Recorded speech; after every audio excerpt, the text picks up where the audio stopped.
안녕하세요, 모니카입니다. 오늘은 조금 깜짝 놀랄 만한 소식을 가지고 왔는데요. 바로 저의 첫 책 출간 소식이에요. 포도에서 와인으로라고 하는 제목의 책이고요. 출판사는 시대의 창, 그리고 제 이름 이석인 저자 이렇게 되어 있는 책입니다.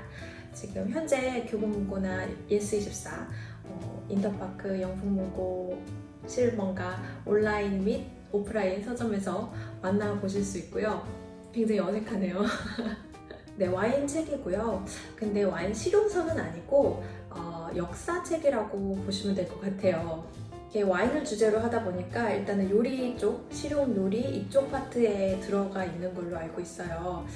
그런데 이제 목차를 보시면 알겠지만 고대, 중세, 근대, 현대 이렇게 좀 섹션이 나눠져 있어서 각각 시대에 따라서 와인이 어떤 역할을 해왔고 어떤 상징과 어떤 의미를 가지고 변화해 왔는지를 살펴보는 요컨대 와인으로 보는 세계사 정도가 되지 않을까 생각이 드는데요.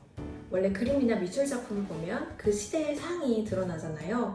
그 그림이나 작품 속에 와인이 어떤 모습을 하고 있는지 그런 내용들도 들어가 있고 미술 작품뿐만 아니라 굉장히 다양한 역사적 사료들이 많이 들어가 있는 책이에요. 그래서 제가 아시는 홍콩의 한 외국인 퍼블리셔 분이 계신데 미술책이 아니고 미술사 책이 아님에도 불구하고 이렇게 다양한 컬러 인쇄된 다양한 그림과 사료들이 있다는 것에 굉장히 감명 깊어 하시더라고요. 실제로 저희 출판사 편집장님이 저작권을 따오시느라고 굉장히 고생을 많이 하신 걸로 알고 있어요. 그만큼 굉장히 공이 많이 들어간 책이다 이렇게 말씀드리고 싶었고요. 포도에서 와인으로 라는 책은 와인을 잘 모르시는 분들이라도 역사를 좋아하신다면 또 재미있는 이야기나 스토리를 좋아하신다면 정말 재미있게 읽으실 수 있는 그런 책이라고 생각이 들고 그리고 와인 애호가분들 같은 경우에는 이 와인 한 잔에 담긴, 이 와인 한 병에 담긴 그 비하인드 스토리라든지 역사와 관련된 흥미로운 이야기들을 좀 얻어가실 수 있다 이렇게 생각이 들어요.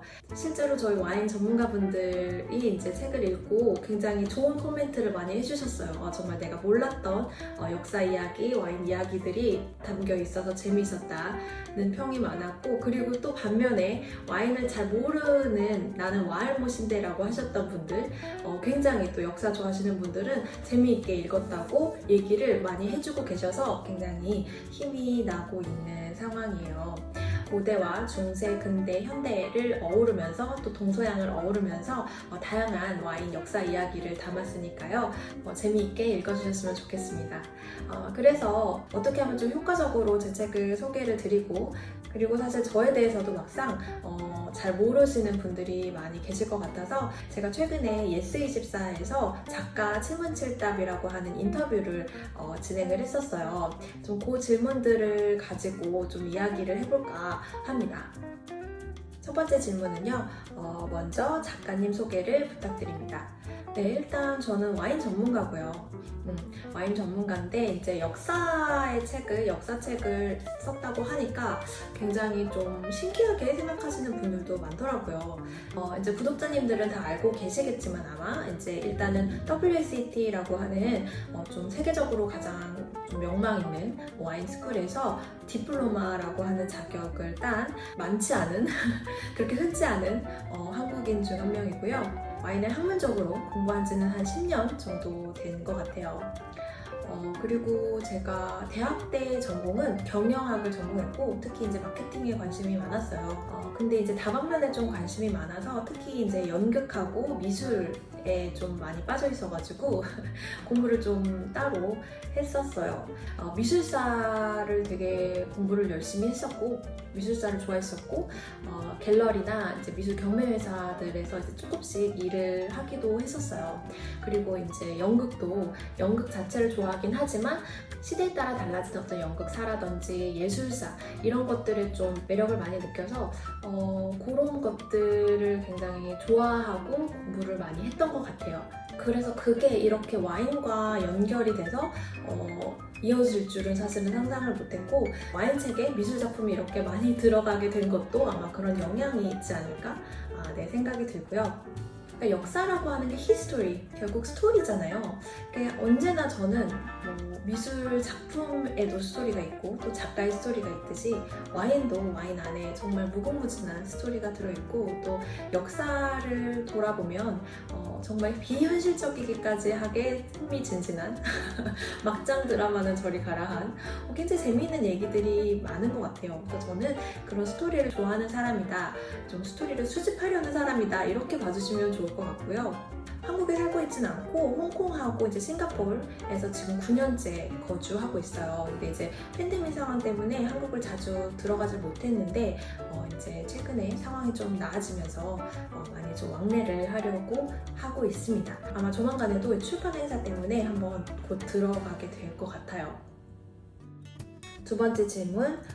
프로필을 보면 여러 일을 하신 것 같아요. 그런데 와인에 꽂히게 된 계기가 있나요? 이 서문에도 그 얘기를 좀 적었는데, 그러니까 처음에 시작은 제 생각에 이제 와인의 맛과 향, 굉장히 감각적인 부분. 제가 좀 어렸을 때부터 미각적으로 또 후각적으로 좀 많이 예민한 편이었던 것 같아요. 특히 후각적으로. 그런데 예를 들어서 그러니까 어렸을 때 이렇게 맡았던 향수 냄새를 제가 기억을 해서 최근에 그 향수를 찾아들인 적이 있어요. 향으로만 기억을 해서. 그리고 뭐 사람마다 이제 집마다 약간 냄새가 있잖아요. 그러니까 복도식 아파트 같은 데에 호수를 모르는데 냄새만 맡고 제가 집을 찾았던 적도 있어요. 또 항상 그런 건 아니고 약간 예민한 부분이 있다. 그런데 제가 향수는 또 잘 못 맡아요. 제가 향수 냄새를 조금만 맡아도 너무 막 후각이 좀 마비되는 것 같고 머리가 두통이 오고 막 이래서 향수는 또 잘 못 맡고 후각엔 되게 예민하고, 그런데 그런 저한테 와인이 저한테는 약간 향수 같고 좀 강아지들이 후각놀이 한다고 하잖아요. 그러니까 약간 그런 건가 싶기도 한 게 와인을 마시면서 저는 굉장히 감각적인 유희라고 해야 될까요? 네, 그런 유희 놀이거리, 그래서 좀 스트레스도 풀리고 그 향과 맛을 구별하고 이런 것에서 굉장히 쾌감을 얻었던 것 같아요. 그래서 그걸 좀 더 세밀하고 더 완벽하게 구별하고 싶다라고 하는 약간의 그런 욕심? 또 약간 경쟁심? 뭐 이런 게 들어서 디플로마 과정까지 하게 된 계기가 그러니까 결국에 이 감각적인 부분이었던 것 같고, 이 세상 만물의 향이 이 와인잔 안에 들어있다라고 생각을 해요. 그래서 그게 가장 저를 좀 매료했던 부분이었고, 그렇게 해서 이제 디플로마를 하면서 빠졌던 거는 이제 와인의 공간성이라고 저는 이제 말을 하는데, 그러니까 와인은 포도라고 하는 농작물을 통해 만들어지는 술이잖아요. 그렇기 때문에 때루아라고 하는 개념이 있죠. 때루아라고 하는 개념이 굉장히 중요합니다. 그 포도가 어떤 땅, 어떤 토양, 어떤 기후, 어떤 지역, 어느 나라, 어떤 지역에서 자랐는지에 따라서 와인 스타일이 완전히 달라지죠.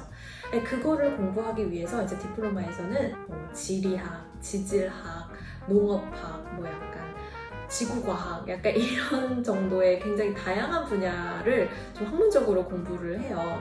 와인이 피어나는 때루아, 이 부분에 좀 디플로마 공부하면서 완전히 빠져 있었어요. 세 번째 질문은 WSET 디플로마. 아마 처음 듣는 독자들이 많을 것 같습니다. 디플로마가 무엇인지, 그리고 디플로마가 되면 어떤 일을 할 수 있는지 알려주세요.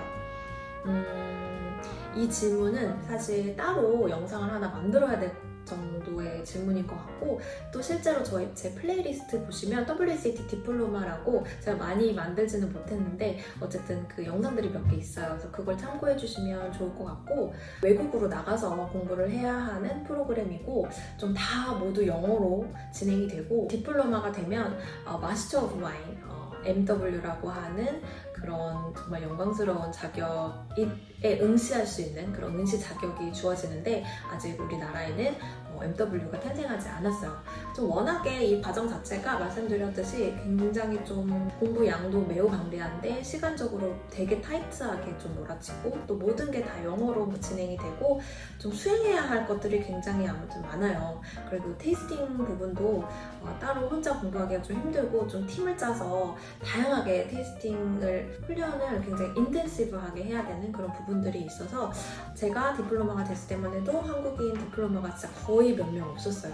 근데 요즘은 그래도 조금 많이 늘었는데 그래도 여전히 좀 많지가 않은 이유 중에 하나가 좀 그런 이유인 것 같아요. 중간에 포기하는 학생들의 비율이 굉장히 높은. 근데 이제 이 디플로마가 된다고 해서 뭐가 된다, 뭐가 될 수 있다 이런 건 아닌데 어쨌든 인정을 받는 건 있죠.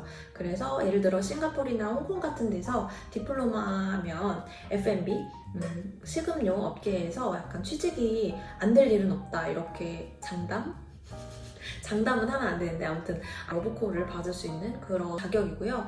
보통은 이제 소믈리에 쪽이 아니라 소믈리에는 이제 CMS라고 하는 프로그램이 따로 있고 WSET 같은 경우에는 주로 이제 와인 수출입, 교육, 와인 교육, 또 심사, 저널리즘, 이런 매거진이라든지 이런 쪽에 가 계신 분들이 굉장히 많아요. 정서 활동도 많이 하시고요.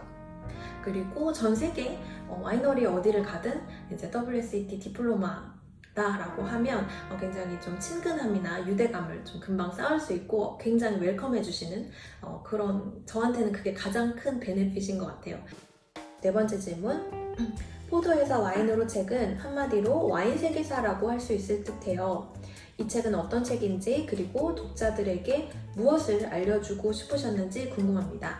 제가 와인의 이제 감각적인 부분 그리고 공간성에 대해서 이야기를 드렸잖아요. 그리고 나서 제가 디플로마를 다 하고 궁금했던 부분이 바로 이 시간성에 대한 것이었어요. 와인은 굉장히 다른 어떤 술뿐만 아니라 어떤 존재들보다도 그 시간성, 역사성이 굉장히 중요한 존재라고 저는 생각을 해요. 일단 와인은 빈티지가 있죠. 생산 연도. 그래서 2022년, 1972년, 1960 몇 년 이런 식으로 다 이렇게 빈티지가 있어요. 예를 들어 최근에 제가 1967년산 바롤로를 마셨는데 너무 좋았었어요. 그런데 아무튼 생각을 해보면 1967년에 만들어진 음식을 우리가 현재 먹을 수 있는 일은 불가능하잖아요. 타임머신이 발명돼서 우리가 직접 그 시대로 가지 않는 이상 불가능한 일인데 와인은 그걸 가능하게 하죠. 그래서 저는 이 와인의 시간성, 역사성에 대해서 좀 말씀드리고 싶었어요. 왜냐하면 요즘 또 특히 한국에서 와인 굉장히 붐이잖아요. 하지만 이 와인은 갑자기 띡 하고 유행처럼 나타난 그런 존재가 아니라는 거. 그냥 갑자기 마트에서, 백화점에서 어디선가 갑자기 나타난 게 아니라 정말 오래된 역사 속에서 함께 시대에 따라서 그 역할과 상징과 그 모습들이 변화해가며 우리 곁에 있었던 거라는 거. 그 얘기를 좀 하고 싶었던 것 같아요. 와인은요, 고대, 원시인들이 동굴 안에서 정말 우연히 알아서 짓이겨진 포도가 혼자 스스로 야생효모에 의해서 부글부글 발효가 돼서 만들어진 포도주에서부터 시작을 해요. 또 중세시대 시토에, 또 베네딕트 수도에 부르고뉴 와인과 굉장히 연결이 깊죠. 그 수도사들이 만든 분류법에 의한 와인을 우린 지금도 마시고 있죠. 또 샤르마뉴 황제가 소유했던 포도밭 와인, 꼴통 샤르마뉴 아직도 우리 마시고 있죠. 뿐만 아니라 아비뇽 유수 기간에 교황들이 샤토네프 디 바프의 포도밭을 짓기 시작했어요. 그때부터 시작한 와인을 또 우리가 마시고 있고요. 이 시대마다의 포인트가 있어요. 그러니까 뭐든지 인간이든 미술 작품이든 또 와인이라고 하는 존재이든 시대와 떨어져서 생각할 수 없고, 예를 들어 고대시대 같은 경우에는 신화의 시대죠. 인간이 뭔가 세상에 대해서 궁금해요. 그런데 그거를 과학적으로도 어떤 방식으로도 설명하기가 어려워요. 그래서 어떤 신화를 만들죠. 이 모든 상황들을 설명하기 위해서. 그래서 신화의 시대의 와인은 어떤 의미를 가졌을까요? 예를 들어 와인은 스스로 막 부글부글 끓는데 이 시대에는 이게 왜 부글부글 끓는지 모르는 거예요. 발효가 뭔지도 모르고 왜 이렇게 이걸 먹으면 취하는지도 모르고 이게 어떤 현상인지도 알 수가 없죠. 이 시대의 와인은 어떤 신화 속 신들과 연결이 되어 있기도 하고 좀 광기 어린, 예를 들어 디오니소스 신 같은 이런 신들과 이제 결합이 되기도 하고요.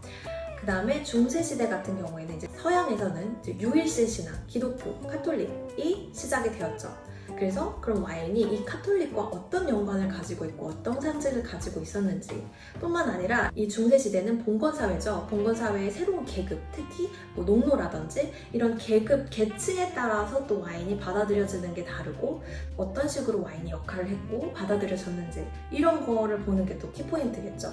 근대 쪽으로 넘어오면 어떨까요? 이제 대항해 시대, 세계관이 넓어졌죠. 그리고 르네상스, 이제 인간이 신 중심의 가치관에서 인간 중심으로 넘어왔어요.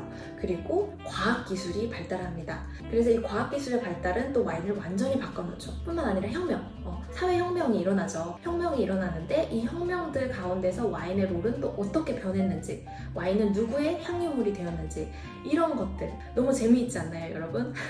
그래서 시대별로 이 포인트를 한번 찝어보시면 좋을 것 같아요. 굉장히 좀 재미있다고 저는 생각이 들거든요. 5번째 질문입니다. 와인의 역사, 와인의 문명사를 다룬 책이 간혹 있었습니다. 대부분 번역서였죠. 이 책은 한국인 저자가 쓴 책이라는 특징이 있는데요. 다른 책들과의 차별점이 있을까요? 어쨌든 제가 역사를 굉장히 좋아하는 사람으로서 역사책을 많이 읽을 때마다 뭐 다 느끼시지 않나요? 서양인 입장에서 서양인이 알고 있는 세계관 속에서 글을 썼기 때문에 좀 아쉽다거나 좀 한계가 있다거나 또 질문들이 좀 되게 많았던 것 같아요. 그래서 좀 그런 질문들을 많이 녹여내려고 했던 것 같은데요. 예를 들면 대항해 시대, 이제 콜럼버스가 신대륙을 발견하고, 근데 그것도 신대륙이라고 하는 워딩은 너무 유럽인들 중심적이죠. 그게 왜 신대륙이겠어요? 제일 궁금했던 게 이때 이제 유럽은 사실은 동양의 무역 씬에 참여를 하고 싶은데 참여를 못해요. 왜냐면 일단 돈이 없었고 그만큼 물물 교류할 것들이 많이 발달이 되어 있지 않았어요. 그 당시에 중국과 인도와 이쪽 동양은 높은 수준의 상품들을 가지고 이제 교역을 하고 있었단 말이에요. 그래서 이 유럽이 이제 신대륙을 발견해서 여러 가지 이제 착취가 일어나고 금, 막 끌어모으죠. 그래서 부유해졌어요, 유럽이. 그리고 나서 이제 이 동양과 무역을 하고 싶어 했고, 그래서 적극적으로 무역신에 나서기 시작하는데, 그때 분명히 이제 포도주가 동양으로 많이 흘러 들어왔을 거란 말이에요. 그랬을 때 포도주는 그러면 동양에 그때 인기가 있었을까? 포도주의 위상은 어떻게 변했을까? 동양에서는 어떻게 받아들였을까? 그때 동양은 어땠지? 라는 거를 계속 생각을 많이 하려고 했던 것 같아요. 그래서 그런 점이 조금 다른 점이 아닐까 생각이 들고, 제 책의 차별점 중에 하나로 출판사에서 꼽아주시는 게 중국 역사예요. 저는 중국 역사에 와인이 이렇게 의미 있게 나타날 줄 몰랐어요. 저 고대 시대 사료부터 정말 사료 안에 파묻혀서 몇 달을 살았었는데 굉장히 재미있는 얘기들이 아주 많고요. 기본적으로 중국이 서양과의 교류가 어땠는지에 따라서 와인의 흥망성쇠가 결정이 됩니다. 실크로드로 시작돼서 이제 처음에 서역을 정벌하러 가고, 한족이 아니라 이제 이민족에 의해서 시작된 왕조 같은 경우에는 와인이 아주 눈부시게 발전을 하고, 보통 동양에서는 곡주를 빚듯이 누룩을 가지고 이제 포도주를 만들었는데, 그게 아니라 서양과 동일하게 발효를 시켜서 와인을 만드는 왕조들이 있어요. 그래서 그런 것들이 저는 너무너무 재미있었고, 또 그 시대마다 정말 와인을 유난히 사랑했던 인물들이 있어요. 예를 들어서 조조의 아들 조비, 위나라 초대 황제죠. 조비가 포도주를 마시고 지은 글이 있어요. 그 글을 읽으면 정말 이 조비가 포도주를 제대로, 그 정수를 제대로 꿰뚫어 봤구나 라고 느껴질 정도로 글을 적은 게 있고요. 그리고 또 중국 당태종이 직접 포도주를 빚었다는 거 아시나요? 그것도 되게 다양한 스토리가 있어요. 그 외에 이제 신하가 충신이 이쪽 서역 출신이어서 포도주를 빚을 줄 알았고, 뭐 이렇게 시작을 하는 내용이에요. 짧지만 일본이라든지 또 중동 지역에 대해서도 좀 어쨌든 한번 훑어보려고 했어요. 그리고 한국인으로서 좀 한국에 대한 내용이 많진 않지만 진정성 있게 과거와 현재와 미래를 좀 보려고 노력을 했고, 한국 와인을 많이 마셔보려고 노력했던 것 같아요.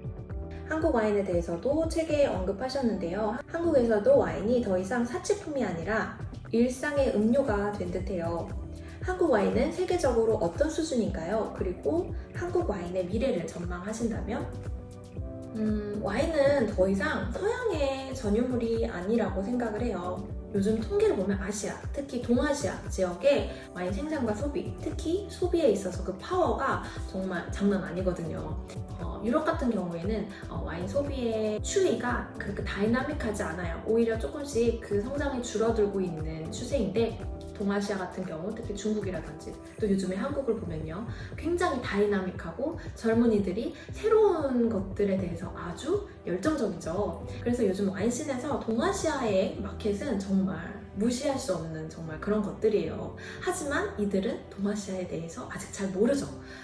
아무리 이렇게 글로벌화 됐다고 해도 뭔가 잘 모르는 것 같아요. 그래서 저는 세계 시장에서 아시아인들의 역할이 굉장히 중요하다고 생각을 해요. 정말 요즘은 외국에서도 서양에서도 동양의 음식, 정말 코리안 푸드뿐만 아니라 중국 음식이라든지 타이 음식, 에이시안 푸드가 굉장히 인기가 많고 굉장히 데일리로 먹는 음식 중에 하나가 되었어요. 레스토랑도 굉장히 많고. 하지만 그들에게 있어서 이런 음식은 새로운 문화이기 때문에 입맛이 확실히 다르다는 걸 굉장히 많이 느껴요.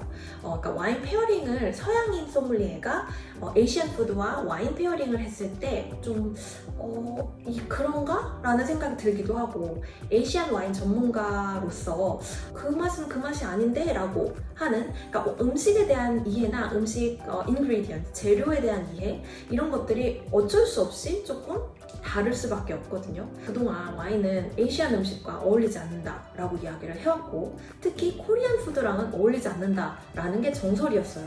그런데 정말 그런가요? 저는 아니라고 생각해요. 제가 요즘 이제 한국 음식과 와인 페어링에도 되게 관심이 많은데, 그동안 에이시안 푸드는 어울리지 않아, 특히 한국 음식은 너무 세서 어울리지 않아 라고 말했던 것은 서양인의 입맛, 서양인의 관점이 아니었나 라는 생각이 드는 거예요. 또 한국의 고추장 매운맛이라든지 아니면 중국의 시천, 뭐 이런 것들도 와인이랑 페어링 할 수 있거든요. 그러니까 그런 것들을 생각했을 때 이제 더 이상 서양인의 입장에서 와인을 평가할 필요는 없겠다. 물론 그 역사와 어떤 문화 속에서 이 와인이 어떻게 만들어졌는지를 아는 거는 재미있고 중요하지만, 그걸 바탕으로 우리는 또 현대에서 새로운 역사를 써가야겠죠. 그런 의미에서 한국의 와인도 우리가 많이 격려를 해야 되고, 포도주뿐만 아니라 한국에서 굉장히 다양한 과실주를 만들고 있거든요. 그래서 그런 과실주에 대한 관심, 또 음식 페어링, 이런 것들에 대해서 조금 아시아인들이 좀 더 적극적으로 나서도 되지 않나 라는 생각을 해요. 또 아시아끼리도 어떤 와인 품평회를 좀 다른 기준에서 만들어서 와인을 품평한다든지 약간 이런 식의 노력이 필요할 때라고 생각을 합니다. 7번째 질문이에요. 포도에서 와인으로는 작가님의 첫 책입니다. 혹시 앞으로 2번째 책을 쓰실 계획이나 다른 와인과 관련된 다른 계획이 있으실까요? 제가 아직 역사에 대해서 풀지 못한 이야기들이 되게 많이 있어요. 재미있는 이야기들이 아직 저한테 되게 많이 있거든요. 그런 거를 풀 수 있는 콘텐츠가 결국에는 좀 이런 긴 호흡의 책이 아닐까라고 생각을 했어요. 그래서 그런 의미에서 책은 아마 계속 쓰고 싶고, 근데 이제 유튜브 영상 계속 찍을 예정이고, 특히 이제 트렌드라든지 좀 원론적인 얘기를 할 때는 이런 영상이 되게 좋은 것 같고, 또 제가 외국에 있다 보니까 좀 한국에 계신 독자분들, 구독자분들하고 소통하기에 정말 유튜브가 너무 좋은 것 같아요. 제가 좀 좋은 응원, 좋은 에너지들을 유튜브를 통해서 굉장히 많이 받고 있어서 제가 진짜 하길 잘했다라고 정말 생각을 많이 하고 있고, 또 이제 코로나가 풀리면 한국 왔다 갔다 하면서 대면 강의라든지 강연, 그런 자리들을 좀 만들어서 계속 와인 이야기를 해나가고 싶다라는 계획이 있습니다. 그래서 이야기를 하다 보니까 굉장히 또 좀 길어진 것 같아요. 오늘의 주제는 포도에서 와인으로 저의 첫 책 많이 봐주시고 또 격려해주시고 또 홍보도 많이 해주세요. 주변에 와인 좋아하시는 분들 혹은 와인을 잘 모르셔도 역사를 좋아하시는 분들 계시다면 추천해도 부끄럽지 않은 책이라고 자부합니다. 오늘 이야기는 여기까지 마치고요. 그러면 다음에 또 재미있는 이야기로 만나요. 고맙습니다. 안녕!